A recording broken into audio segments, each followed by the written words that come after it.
సార్లు ఇక్కడ గ్రీవెన్స్ నిర్వహించడం జరిగింది. అదేవిధంగా మూడోసారి కలెక్టర్ గారి నేతృత్వంలో ఇవాళ కూడా ఈ గ్రీవెన్స్ స్వీకరించడం జరిగింది. దాదాపు 350 పైబడి ఇవి గ్రీవెన్స్ వచ్చాయి. వీటన్నింటినీ కూడా తక్షణ పరిష్కారం కోసం కలెక్టర్ గారు ఆదేశాలు ఇవ్వడం జరిగింది. వాటి ప్రాధాన్యతను బట్టి వాటిని అన్నీ కూడా పరిష్కరించడం జరుగుతుంది. ముఖ్యంగా పెన్షన్ కోసం, వికలాంగుల పెన్షన్ కోసం కూడా ఎక్కువగా వస్తున్నాయి. వాటి మీద కూడా దృష్టి సారించాల్సిందిగా కూడా కలెక్టర్ గారికి విజ్ఞప్తి చేయడం జరిగింది.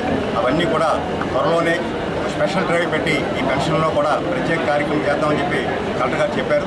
తప్పకుండా అది కూడా నివర్తించి ఎవరైతే అర్హులు ఉన్నారో వారందరికీ కూడా ఈ పెన్షన్లు, లేకపోతే ఇళ్ల స్థలాలు కానీ, లేదా వైద్య అవసరాలు కానీ అవన్నీ తీర్చే ఏర్పాట్లు ముఖ్యంగా మన ఉప ముఖ్యమంత్రి అయినటువంటి పవన్ కళ్యాణ్ గారి ఆదేశాలతో ఈ కార్యక్రమం జరుగుతుంది. ఇది నిర్విఘ్నంగా ఇవాళ 3వ వారం కూడా జరగడం చాలా ఆనందంగా ఉంది. ప్రజలంతా కూడా సంతోషంగా ఉన్నారు. వారి సమస్యలన్నీ కూడా పరిష్కారాన్ని దిశగా కూడా చర్యలు తీసుకుంటారని ఈ సందర్భంగా మీ అందరికీ తెలియజేస్తున్నాను.